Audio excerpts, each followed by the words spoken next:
The Wonderful Wizard of Oz by L. Frank Baum. Chapter 2. The Council with the Munchkins. She was awakened by a shock, so sudden and severe that if Dorothy had not been lying on the soft bed she might have been hurt. As it was, the jar made her catch her breath and wonder what had happened, and Toto put his cold little nose into her face and whined dismally. Dorothy sat up and noticed that the house was not moving, nor was it dark, for the bright sunshine came in at the window, flooding the little room. She sprang from her bed, and with Toto at her heels, ran and opened the door. The little girl gave a cry of amazement and looked about her, her eyes growing bigger and bigger at the wonderful sights she saw.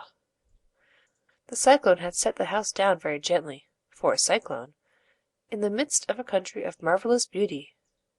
There were lovely patches of greensward all about, with stately trees bearing rich and luscious fruits. Banks of gorgeous flowers were on every hand, and birds with rare and brilliant plumage sang and fluttered in the trees and bushes. A little way off was a small brook, rushing and sparkling along between green banks, and murmuring in a voice very grateful to a little girl who had lived so long on the dry, gray prairies. While she stood looking eagerly at the strange and beautiful sights, she noticed coming toward her a group of the queerest people she had ever seen. They were not as big as the grown folk she had always been used to, but neither were they very small. In fact, they seemed about as tall as Dorothy, who was a well-grown child for her age, although they were, so far as looks go, many years older. 3 were men and 1 a woman, and all were oddly dressed. They wore round hats that rose to a small point, a foot above their heads, with little bells around the brims that tinkled sweetly as they moved. The hats of the men were blue, the little woman's hat was white, and she wore a white gown that hung in pleats from her shoulders. Over it were sprinkled little stars that glistened in the sun like diamonds. The men were dressed in blue, of the same shade as their hats, and wore well-polished boots with a deep roll of blue at the tops. The men, Dorothy thought, were about as old as Uncle Henry, for 2 of them had beards. But the little woman was doubtless much older. Her face was covered with wrinkles, her hair was nearly white, and she walked rather stiffly. When these people drew near the house, where Dorothy was standing in the doorway, they paused and whispered among themselves, as if afraid to come further. But the little old woman walked up to Dorothy, made a low bow, and said in a sweet voice, "You are welcome, most noble sorceress, to the land of the Munchkins. We are so grateful to you for having killed the Wicked Witch of the East, and for setting our people free from bondage." Dorothy listened to this speech with wonder. What could the little woman possibly mean by calling her a sorceress, and saying she had killed the Wicked Witch of the East? Dorothy was an innocent, harmless little girl, who had been carried by a cyclone many miles from home, and she had never killed anything in all her life. But the little woman evidently expected her to answer, so Dorothy said with hesitation, "You are very kind, but there must be some mistake. I've not killed anything." "Your house did, anyway, replied the little old woman with a laugh. and that is the same thing. See, She continued, pointing to the corner of the house. there are her 2 feet, still sticking out from under a block of wood." Dorothy looked and gave a little cry of fright. There, indeed, just under the corner of the great beam the house rested on, 2 feet were sticking out, shod in silver shoes with pointed toes. "Oh, dear! Oh, dear!" cried Dorothy, clasping her hands together in dismay. "The house must have fallen on her. Whatever shall we do?" "There is nothing to be done," said the little woman calmly. "But who was she?" asked Dorothy. "She was the Wicked Witch of the East, as I said. Answered the little woman. She has held all the Munchkins in bondage for many years, making them slave for her night and day. Now they are all set free, and are grateful to you for the favor." "Who are the Munchkins?" inquired Dorothy.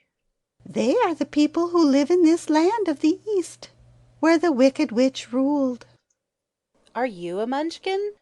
asked Dorothy. "No, but I am their friend."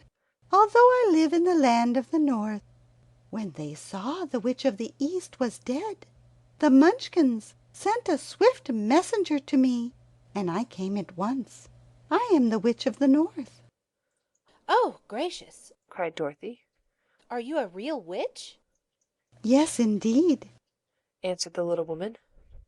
But I am a good witch, and the people love me. I am not as powerful as the wicked witch was who ruled here, or I should have set the people free myself." But I thought all witches were wicked. Said the girl, who was half frightened at facing a real witch. "Oh, no, that is a great mistake. There were only 4 witches in all the land of Oz, and 2 of them, those who live in the north and the south, are good witches. I know this is true, for I am one of them myself, and cannot be mistaken. Those who have dwelt in the east and the west were, indeed, wicked witches. But now that you have killed one of them, there is but one wicked witch in all the land of Oz, the one who lives in the west." But Said Dorothy, after a moment's thought. Aunt Em has told me that the witches were all dead, years and years ago. "Who is Aunt Em?" Inquired the little old woman. She is my aunt who lives in Kansas, where I came from. The witch of the north seemed to think for a time, with her head bowed and her eyes upon the ground. Then she looked up and said, "I do not know where Kansas is, for I have never heard that country mentioned before. But tell me, is it a civilized country?" Oh, yes. replied Dorothy. "Then that accounts for it. In the civilized countries, I believe, there are no witches left, nor wizards, nor sorceresses, nor magicians. But you see, the land of Oz has never been civilized, for we are cut off from all the rest of the world. Therefore we still have witches and wizards amongst us." Who are the wizards? Asked Dorothy. "Oz himself is the great wizard. Answered the witch, sinking her voice to a whisper. He is more powerful than all the rest of us together. He lives in the city of emeralds." Dorothy was going to ask another question, but just then the Munchkins, who had been standing silently by, gave a loud shout, and pointed to the corner of the house where the wicked witch had been lying. "What is it?" Asked the little old woman, and looked and began to laugh. The feet of the dead witch had disappeared entirely, and nothing was left but the silver shoes. "She was so old," explained the witch of the north. "that she dried up quickly in the sun. That is the end of her. But the silver shoes are yours, and you shall have them to wear." She reached down and picked up the shoes, and after shaking the dust out of them, handed them to Dorothy. The Witch of the East was proud of those silver shoes, Said one of the Munchkins. and there is some charm connected with them, but what it was we never knew. Dorothy carried the shoes into the house and placed them on the table. Then she came out again to the Munchkins and said, I am anxious to get back to my aunt and uncle, for I am sure they will worry about me. Can you help me find my way? The Munchkins and the witch first looked at one another, and then at Dorothy, and then shook their heads. At the east, not far from here, Said one. there is a great desert, and none could live to cross it. It is the same at the south, Said another. for I have been there and seen it. The south is the country of the Quadlings. I am told Said the third man. that it is the same at the west, and that country where the Winkies live is ruled by the wicked witch of the west, who would make you her slave if you passed her way. "The north is my home, Said the old lady. and at its edge is the same great desert that surrounds this land of Oz. I am afraid, my dear, you will have to live with us." Dorothy began to sob at this, for she felt lonely among all these strange people.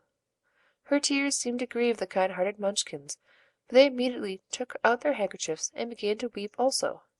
As for the little old woman, she took off her cap and balanced the point on the end of her nose while she counted. 1, 2, 3. In a solemn voice. At once the cap changed to a slate, on which was written in big white chalk marks, "Let Dorothy go to the City of Emeralds." The little old woman took the slate from her nose, and having read the words on it, asked, Is your name Dorothy, my dear?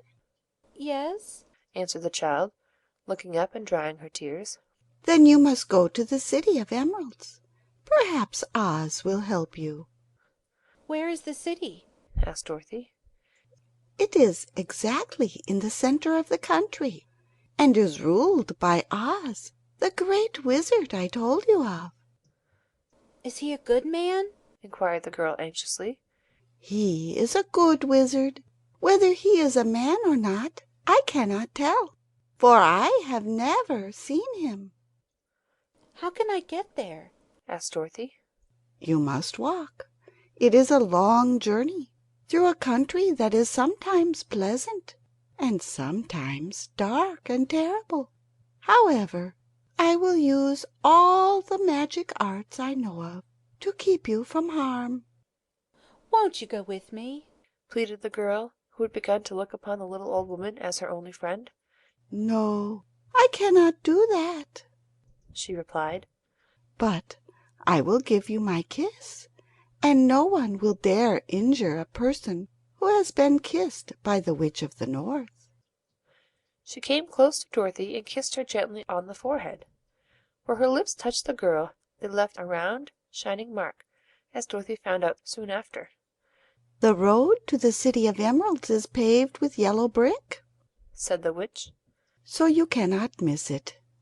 When you get to Oz, do not be afraid of him, but tell him your story and ask him to help you. Goodbye, my dear. The three Munchkins bowed low to her, and wished her a pleasant journey, after which they walked away through the trees.